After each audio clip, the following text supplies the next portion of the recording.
Welcome to Church Psychology, a podcast of the Negev Institute. We are mental health professionals looking at the intersections of social and behavioral science in the Christian life. Please connect with our free resources in our open community library at churchpsychology.org. We would be grateful if you would follow, like, or subscribe to Church Psychology wherever you are finding us, and also leave us a review. As we start, if we are to love the Lord our God with all of our mind, it makes sense to work on our headspace. So let's get to work. Well, welcome everybody to the Church Psychology Podcast. My name is Matt Scheuneman. I'm here with Dr. David Hall. Hey, David. Hey, Matt. It's good to see you. Yeah. We're coming back to you and bringing another episode. And today we're going to be talking about the differences between victimization or victimhood and agency. And so I'm excited to talk about this. And just as a reminder for those that are new to our podcast or seeing us on a YouTube channel, we've just recently started this podcast. And so go back and listen to the others as we talk about things as it relates to tension between two things. And I wouldn't necessarily call this a series that we're doing, but in a sense, it's a series of tension points. And so this is another example of that, of in our culture, in the church, and just our everyday lives, we sometimes hold this tension between, am I a victim or do I have agency? Do I have control over blank? And so that's what we get to talk about today. So I'm looking forward to doing that with you. Yeah, it feels really relevant. Yeah. And I think there's so much conversation happening in a lot of public spaces, whether that's public in the large, big media sorts of things, or in social media spaces, or in conversations that are happening in churches about victimization. What does that look like? And some of what the church is reckoning with right now is, this in recent times, there's been things specifically out of a really big story last year out of the Southern Baptist Convention about abuse and things, and how it was not handled correctly. But it's not just there. In any number of church denominations or groupings, this has been so prevalent in so many conversations, and it goes from the extreme of actual physical abuse and sexual abuse to oftentimes what's called emotional abuse or bullying, and certain stuff that's highlighted in things like the podcast series, The Rise and Fall of Mars Hill. That's right. So but as Matt was leading, and we talk about this intention, because as mental health professionals, we hear about these stories, we hear these things, and to clarify, if there's any doubt about this, we think these things are bad. They are not good. And we want the church, part of what drives what we do in this podcast and by the other work Matt and I do with the Negev Institute, is to really help equip the church to be a healthy, fruitful place regarding mental health. And so we desire that. On the other side, though, and this is the point of tension on the other side, and this has been where I've seen a lot of people resistant to these conversations, is terminology and concepts of victimization. Either is it being too broadly applied?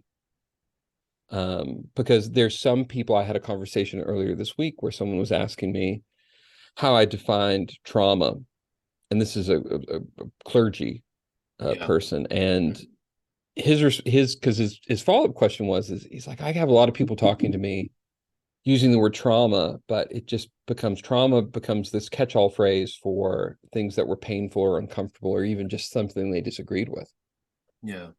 And then it leads to wider thoughts about how do we see victims. And this has been not just in church spaces, but in the mental health field, there's been a pendulum swing at different seasons, at different times, of language of, no, I'm not a victim, I'm a survivor. Whether it's challenging to the language or challenging to the mindset of how trauma kind of comes in. So as Matt said, this is a point of tension. If you are tuning into this podcast because you want a really clean answer to a lot of things, we want to be clear.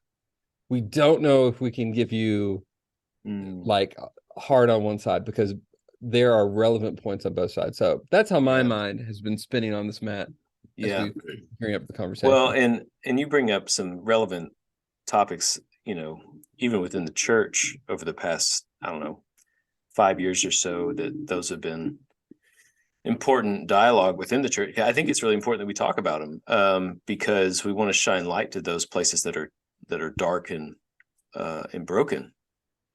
I think the tension between what I've seen, even the tension between the church and culture, has been more so in the sense of what we have identified ourselves to be as humans. And so part of the concern that I think the church has been saying as it relates to the culture is there's been too much of a victimhood mentality coming from everybody. I think your clergy friend speaking to this, even in the psychological world, we talk about big T versus little t traumas, and I don't want to diminish little t, quote unquote, traumas in regards of the impact of someone's life. Because I like this imagery that someone gave me once. People are different shapes of rain barrels. And so when a rain barrel is full and it's spilling over, that's a painful experience for that person, but it may not be the same for the person next to you in what level you can contain. And so we want to have compassion and empathy for those that are hurting. But I think the point of contention for the church has been more so in the sense of, no, people are now using that as their identity. I am a victim. And so there's some pushback now from one side saying, I don't know if we should be totally victims in this. I think there should be some agency. And so even before we kind of dive deeper into that, how would you, David, define agency? I think that's a kind of higher level term that we kind of throw around, but maybe don't really take full control of. And so define that one for it. We know what victims are. Yeah. Well, as a therapist, it's one of my favorite terms. Yeah. And I will unpack this in a larger psychological concept, and then we'll move down. So the larger psychological concept is something that's talked about as an internal versus external locus of control. I believe it's spelled LOCUS. Yeah, not with a T. Yeah, not with a T. Yeah. Not the flying insects, right? Yes, but a locus of control. And yes, those who operate from a strong external locus of control oftentimes will be in this victim seat, where they oftentimes see things as happening to them. The world happens to them, and they do not feel a lot of power in their decisions to do anything different. And there was behavioral psychological experiments done to kind of show in the 60s of that people can be taught this. People can be put in situations where no matter what they do, it doesn't change the circumstances. So pretty quickly they begin to quit trying to affect their circumstances because that hopelessness permeates. And I think as mental health professionals, we can see this permeate different places in cultures and subcultures of why, because oftentimes there's a strong cry out against people taking on a victim mentality. And though I do find issue with victim mentality, I do think there's also importance to have grace for that, because everybody has learned that from different contexts. Yeah. And depending on who you are and where you come from and what external life looked like for you, oftentimes you were given the lesson a lot. Yeah. That it doesn't matter what I do. Yeah. It doesn't matter. There was a hopeless, in a sense, the systems that you grew up in, you were taught that in a sense they were hopeless to try to change. And that is a very real reality towards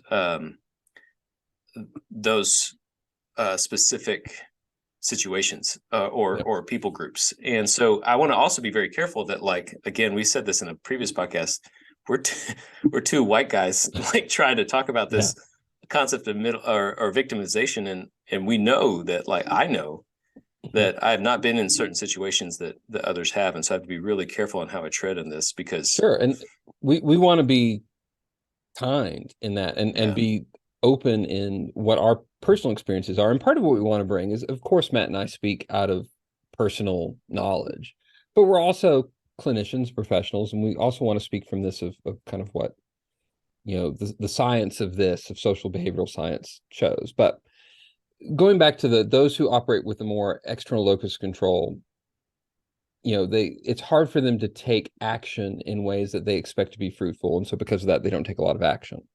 And that's kind of in the deep victim mentality side. Now, there's the other side that's that's past agency. We've talked about today, this is victim versus agency, but I'll overshoot and I'll talk about the expectation of control. Yeah. So the opposite of someone who operates from an external locus of control, someone who operates from an internal locus of control. And that is of the mindset that my actions really do have impact and effect or even management over the world around me.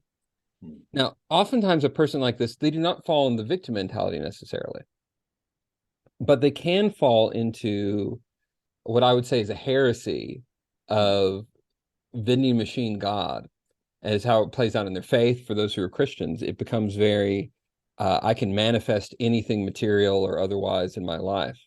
And my success or failure is up to me to create. Right. And it doesn't take into account just so many variables that happen in life. And it's inaccurate and often can lead people to a place of despondency, because if you have a belief of the world, that the world is as good or as bad as you personally make it, and it's not going so great in this moment, it will feel like a personal failure. Agency is something that exists in between, as I describe it when I'm doing my work with clients. I would describe agency. And for those checking in this podcast, I realize Matt asked me a simple question, and I am like going on quite a bit about it. Be prepared for a lot of this. Welcome to welcome how to this world. My conversations with David normally go. but who's to say it's bad? It's good. It's good. Agency is this middle place where I believe my actions, agency is not control. Agency is this belief that my actions or inactions have effect on the world. Effect is not control. The metaphor I use for this when I'm sitting with clients and other people is gardening. I don't have the ability to make tomatoes appear. Not really. I can do things that make the likelihood of tomatoes showing up more likely. Part of it is I live in a temperature zone that I can grow tomatoes in within certain seasons. I can see that they are planted, watered, fertilized, have good sunlight, keep the bugs off them, all those sorts of things. And if I do those things, if I take those actions, the likelihood of tomatoes appearing, I've increased. Now, there are any number of things that can happen that are outside of my control. I'm never given control in that, but my actions do have effect. Right. And for our work as mental health professionals, I think oftentimes when we're dealing with people that are too stuck in the victim mindset, we want them to have a vision or a hope that they can have positive effect on their life. It's not the same as control. That we can't offer them that from a practical psychotherapy perspective. We can't offer them complete control, and from a spiritual truth perspective, we would say we can't offer them complete control. And if you have a pastor or counselor expressing to you that you can have complete control, probably leave that. They're mistaken. Yes, they're mistaken. Is there may be other things that are beneficial about what they have to say, but it's just not true. Right? We are no, it's not. Part of the we are finite beings, in that we have limits in the space and time and capacity that we inhabit. It doesn't matter how wise you are, how strong you are, how wealthy you are. We all have limits, and we live in a universe that is managed by what we believe to be an infinite God. And as soon as this is a concept I gleaned from a Francis Schaeffer book when I was young, but we're constantly dealing with the struggle as we are finite beings approaching the infinite. And so there's always going to be that dissonance and difficulty in that. Yeah. But what I believe is that God has put us in this world to be co-creators with him of it. That's part of how I understand the narrative of the Garden of Eden. That God formed the animals, but had Adam name them. That Adam was participating in a way. And there's a whole fascinating thing of unpacking like the Hebrew word used in that instance of what that means. Because it wasn't just saying like, I'm going to call you a zebra. It was this idea by speaking over them in a way, Adam was ascribing their identity to them. Yeah. And the way that and so it's a fascinating the same way God did for man and woman. There's a real fascinating book. This is a little tangential, but maybe for the listeners just to know. I believe it's called Fully Alive by Larry Crabb. We'll have it in the show notes regardless of what it's called. So we'll do our best to find it. But he breaks down the Hebrew word for male and female that he describes in that. And I can't directly remember the female version other than it being like invitational, open, this kind of like nurture space. And then for the male, it was Zakar, Zakar is the English spelling, so to speak. But that is to make impact. And so it's like God formed man and woman with identity and function that then I think Adam took from that, and he also had agency, influence of like naming these as directed by God's power within him. And there's some people checking this out that if you go on the very if you fall very deep on concepts of the sovereignty of God, some of this can be hard because there's this, there's strands of people that may feel like, well, what is our agency? What's our free will? Yeah, and I mean, right. Yeah, I very much embrace that there's a certain amount of mystery in it. I believe we have agency. I believe that's the narrative arc of Scripture, of that people are constantly making choices, and God acknowledges that their choices have impact. When the people of Israel call out for a king, that was not. It's clear, of how God's interacting with Samuel in the book of 1 Samuel. That's not what he wants, but he engages with their agency in that. It's clear that any number of things that kind of happen in different moments, that particularly in acts of rebellion by the people of God and the individuals in that does not represent. So you can even argue from the most like sovereign focused perspective on things, the aspect of sin shows that there is agency.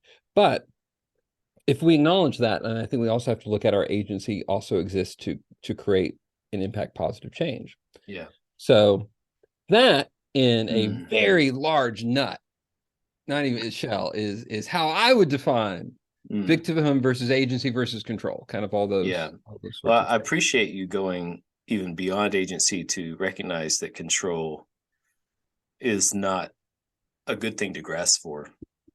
And as I've worked with people, I've noticed that control, or the illusion of control, has been that which has produced a lot of symptoms of, whether that be depression, anxiety, fear.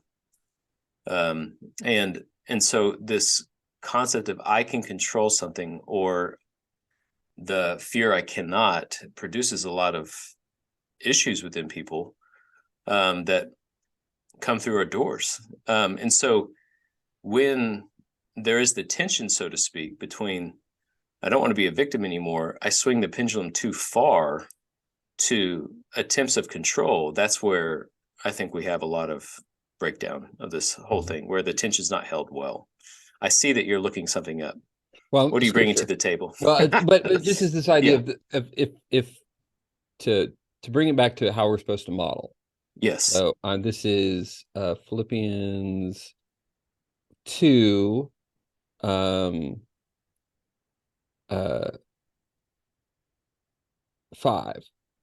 Have this mind among yourselves, which is yours in Jesus Christ, who, though he was in the form of God, did not count equality with God a thing to be grasped, but emptied himself by taking the form of a servant, being born in the likeness of men, and being found in human form, he humbled himself by becoming obedient to the point of death, even death on a cross. So that's because as you were talking about, that kind of came to mind of this idea of why is it important for us to give up control? Christ gave up control. Yeah. And so if we're called, if you look at this idea, if we're called to Christ likeness, then Christ being fully God, which is what's highlighted in Philippians there, what's being fully God, does not take on the control himself. Church Psychology is a production of the Negev Institute. a research, resource, and teaching initiative that aims to provide Christian communities with practical education and consulting to faithfully speak to our needs in mental health, relational science, and human habit and behavior. A great way to support Negev is to start a free membership in our open community library at churchpsychology.org, and then stay connected with our email newsletter to hear about new classes, publications, live forums, and in-person events. Again, you can find all that at churchpsychology.org. As we talk about this, I've been thinking about how do we encourage others, those listening, to hold the tension well. And we've been talking about it from the dichotomy of victimhood versus agency, but I wonder if the dichotomy is really victimhood versus control. And agency maybe is that central piece of tension of holding agency the line is where we between exist, the two. where we're called to participate. That's another way I think about agency, is we're called to participate, but the limits of our participation are constantly being set outside of us. We're not called to predict the income, we're called to show up. Right. And my challenge for those who are in pastoral positions, whether it's vocationally or in volunteer situations, and for those in mental health as providers in that, is that sitting in that tension. I would say this to pastoral staff, to therapists, being able to sit in that tension and to hear and to engage. And not, because oftentimes if we move too much on the control side, we don't sit in grief very well with people. And oftentimes if it's a spirit, if they've experienced being a victim in some way, that is a cause of pain and grief that needs to be acknowledged and responded to in ways that kind of call for righteous action. At the same time, not wanting that to become their new identity. And I think that's one of the things we see kind of culturally, that victimhood becomes an identity, even a chosen identity, because there's a social currency in being a victim. That if I can claim victimhood, then that allows me to speak in a certain way, or speak to others in a certain way, or hold authority over people in a different way. I mean, let's talk about it in this way. Yeah. If it is a social currency, because I don't want to come across, even if you're stumbling upon this and you don't hold the same beliefs as us, well, we say welcome and we don't expect you to. But I want to also come across this way of like, sometimes that social currency is freedom, to where the experience that was done to you feels enslaving. And so when I have social currency and the microphone, so to speak, to speak my pain and what I want to see is change, it does feel like freedom. So that's very attractive for people, especially those that have been hurt in significant ways. And so I don't want to downplay the fact that like that freedom feels very good. But it is also, in a sense, intoxicating. Like it can take you into a problematic space to where then it becomes your identity. And you can't see anything beyond the blinders of the pain. Does that make sense? Absolutely. And so part of the victimhood sort of aspect of things is so many conversations want to get reduced to either or, and it's not. We would argue in most situations there's so much both and. You being wronged in whatever it looked like, whether it's you were wronged in a social sense that widely affected you and your culture or your family, you were wronged individually, has impact and has reverberation. It's not that this is, and I think this is where the other side of anti-victimization kind of comes, is there's an unwillingness to engage in the ramifications of that. There's this idea of, well, that was yesterday. That happened. Right. What does that have bearing on today? Well, the truth is what I eat yesterday affects how I feel today. And everything in life kind of shows us the effect of things, and who we are and where we come from, has effect. But even in that, to acknowledge that it has effect, it's not necessarily overall binding. And from a secular voice in this, one of my friends and mentors is a psychotherapist named Bill O'Hanlon, who's written and taught on trauma. He has a course called Resolving Trauma Without the Drama. And it's specifically about brief psychotherapy interventions to addressing and overcoming traumatic experiences. And we'll have a link in the show notes to that, to some of the materials, because it's great material. But and Bill's not coming from a spiritual integrated approach. He's talking as a secular based psychotherapist, but he took his experience as somebody who went through a lot of trauma as a young person, and it affected him, and he was very isolated and depressed in his young adult years. But he experienced changes through different relationships, and then on his journey of becoming a therapist, that saw people be able to move past trauma. There's a concept in positive psychology called post-traumatic success versus post-traumatic stress. And that there are things that happen that are distressing that do not lead necessarily to continual trauma response. And there are even people that have a trauma response, that trauma response can be transformed into something different. And our call for people is, if there's the two things within the victimhood versus control. Of what needs to be acknowledged in the victimhood, I think, is that this represents oftentimes real, or at least perceived, and in that sense, it has a certain reality to it, sense of being wronged and pain, and that should be attended to in an emotional sense, in a sense of our responses to it for corrective action. I'd say absolutely. That we hold that on that side of the tension. The other bit is that should not rob you of your ability to engage in agency that is given to all of us. Yeah. And how that agency can be used for your own growth and the growth of those around you. And as Christians, as a witness to the kingdom that's coming, to the transformation of the world. Because ultimately, I believe that we live, this is a certain eschatology sort of thing, which is this idea of concept of end times. But I believe we live in the here and not yet. We are post incarnation and resurrection and pre-second coming. Yeah. And this scripture kind of talks about this phase of the world where and we are called, I believe, as Christians. It's one of what's motivated Matt and I in these conversations and to put the things out that we're doing, is to, what are the ways that each of us have agency to affect? Matt and I, these are conversations that we're recording now that Matt and I have offline all the time. But it comes from this place of, we desire to see people thrive better in their mental health well-being in ways that are congruent and amplifying in their transformational spiritual journey as part of the church, as part of the people of God. And I have no expectation. Matt might have expectation. I have no expectation. A lot this of is them. going to transform. These conversations are going to transform the world. Those who know me may think I'm that much of an egotist, but I don't think I am.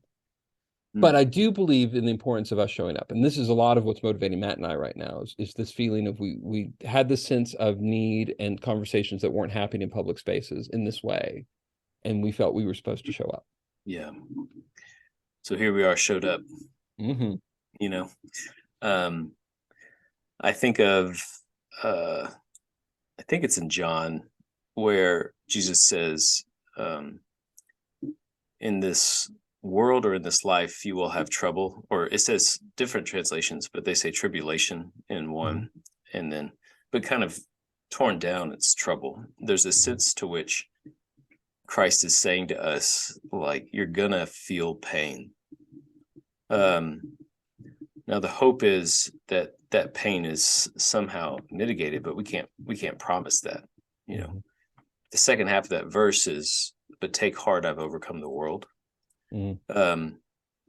Later in John, or it might be before, I get it mixed up, but there's a point to which in John also he talks about the vine and the branches.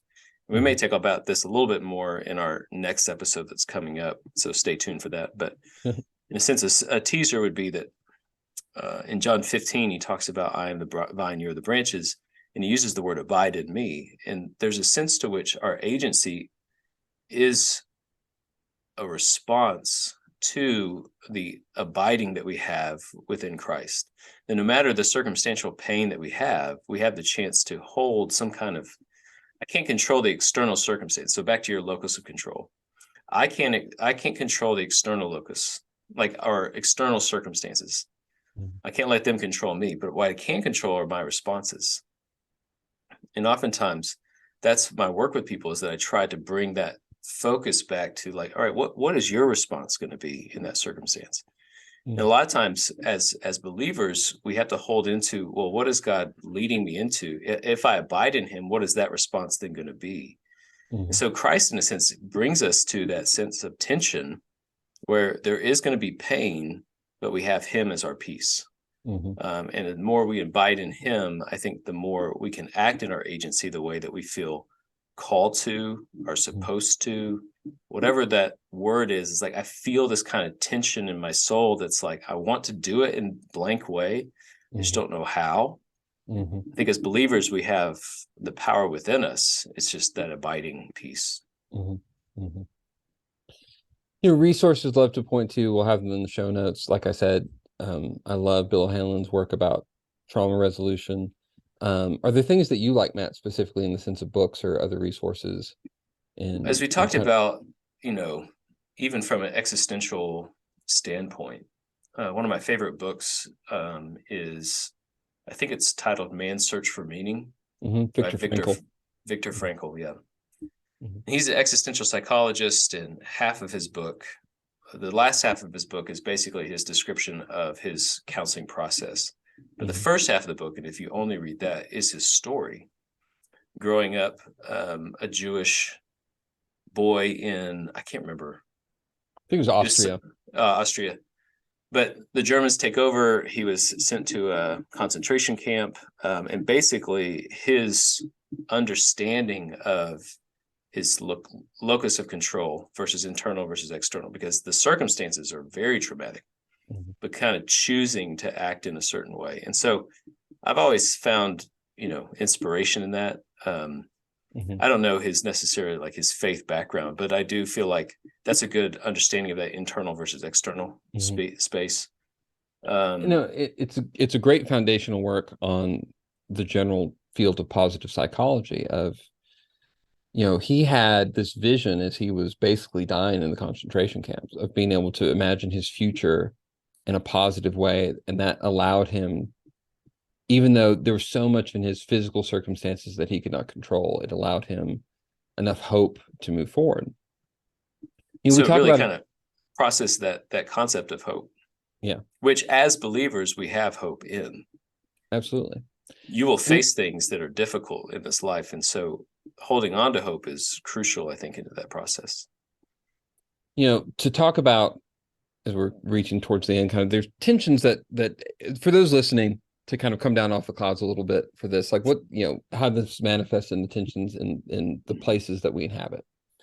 The wider culture, and that's a very broad sort of thing, and culture is not said one thing always, but currently there's an aspect of a lot of currency that happens in victimhood as identity, and that identity forming a sort of currency. If I can gain a certain social positioning by identifying myself with a label that implies a certain amount of victimhood, and I can use that to speak in a certain way, and sometimes I feel it has positive attributes to it. Sometimes it's giving voice in places that voice does not exist. Other times it can be a kind of self-focused exercise of amplifying my own importance. And it can also be very combative in ways, because then you'll see this in a lot of social spaces of competing victimhood, of whose victimhood is worse. Right. Is it worse, in this situation based on your race or your gender or sexual orientation or so many different things that become who's had it worse becomes the source of authority. And I believe who's had it worse is a source of context, is what I would say as a psychologist. It has a source of context for how we should translate and understand a lot of different things that are going on. That's a lot of the cultural space. Now, the church, and I'll speak to this kind of in the more evangelical cultural sort of space, has the former voice of the culture has a very progressive edge to it. And this is not the universal experience of the church, not even the United States, but talking about that sort of cultural part of it is much more politically conservative as well as religiously conservative. it's had a hard time embracing the idea of the limits of agency. It becomes like, well, this happened to you and that was horrible, but that person's gone to jail, that your abuser's gone to jail. Let's move past it. So some of it is this thought of kind of bootstrapping in the extreme of like, yeah, but you can pull yourself up. And that's just as much informed by political ideology as it is religious ideology. There's also a desire for protecting institutions, because the idea of the church, and I mean this in lowercase c, the church being this convention or this denomination or this particular congregation, how do we protect this pastor, this pastor, influential man? Yeah, and it becomes so things are dismissed in the order to maintain self-preservation, because it's like if people knew this, then it would destroy this ministry, and that's worse for everybody. So it justifies this concealing. Yep. And Diane Laneberg, who's a Christian psychologist, talks a lot about this. She talks about that, historically, we in the church have, used God's word to obstruct, to misdirect, to conceal things that God hates. And there's a reckoning, I think, that comes to that. I'm even for people in that end, the same, I have sympathy for them, because I can appreciate the emotional and mental impulses that drive people towards that, because of how it's shaped by your worldview. And not that I think it's a completely incorrect worldview. I think it's just poorly calibrated in this instance. The desire of loyalty. There are lots of fruitful things in there, but they're manifest in ways that become problematic. So that's kind of swinging from the culture to the church, lowercase c. And the biblical response is what Matt and I have been kind of hitting on, is this idea of we believe that the biblical narrative gives us this paradigm of, we do not have control, but we are also not passive players in everything that's happening. We are called to be, to do, to live. So many, like the Christian life is supposed to be an active life. Right. And that's not to say a workspace life, but it is supposed to be an engaged life. And there's this, we've been given this vision that our engagement is and can be fruitful. Yes. And that engagement, that fruit, is born from connection to the vine. And I believe that what Paul writes about in Romans 12 is that sense of our living sacrifice in this way is our spiritual worship. So it ends up being worship, being our response in all these things, if attached to Christ in that. And so, well, David, I think that's a good wrapping point to this. I appreciate always our conversations. We hope that you appreciated them too as you listen. We're looking forward to continue bringing these podcasts. And again, we'll have another one based on the sense of tension coming to you shortly. But until then, we hope that you have a good day. So David, good to see you. We'll talk soon. Thank you again for being a part of our latest episode of Church Psychology. If you have enjoyed it, we hope that you will share this episode with others in your life. And please do remember to follow, like, and or subscribe to Church Psychology wherever you're finding us, and leave us a review. We look forward to connecting with you again soon.